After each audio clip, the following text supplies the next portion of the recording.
Alipozikwa Imam Zainul Abidin alizikwa katika viwanja vya Baqi hapo Madina. Tuna maimamu wanne ambao walizikwa katika mji wa Madina, ambapo ni huyu Imam Sajjad, lakini na baba yake Imam Hassan, baba yake mkubwa Imam Hassan alayhi salam alizikwa katika mji wa Madina, na Imam Bakar au Imam Bakir naye alizikwa katika mji wa Madina, na imamu wa mwisho ambaye alizikwa katika mji wa Madina ni imamu ambaye msikiti huu umenasibika kwa jina lake al-Imam Jafar bin Sadiq alayhi salam, na yeye amezikwa katika mji wa Madina. Lakini cha kuhuzunisha, makaburi yao yalivunjwa mwaka 1925. Muasisi wa dola ya Kisaudi Arabia Muwahabi alivunja yale makaburi kwa kusema kuwa kujengea makaburi ni bida.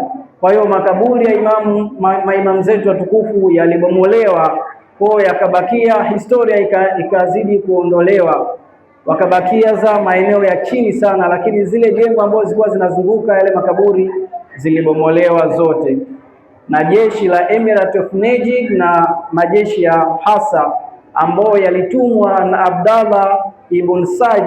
Abdulaziz ibn Saudi ambaye alikuwa ni mwanzilishi wa harakati za falme za Kisaudi Arabia.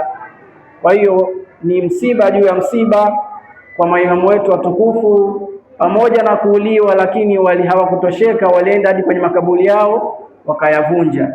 Kwa huzuni zaidi, na kuombeni tutoe salamu tu kwa maimamu zetu. Kwa hiyo inshallah tutaimba kaswida fupi ya salamu. Salamu salamu salamu Imam Sajjadi, salamu salamu salamu salamu Imam Sajjadi, kadhulumiwa salamu kwa kupewa sumu, salamu salamu kwa wetu rasuli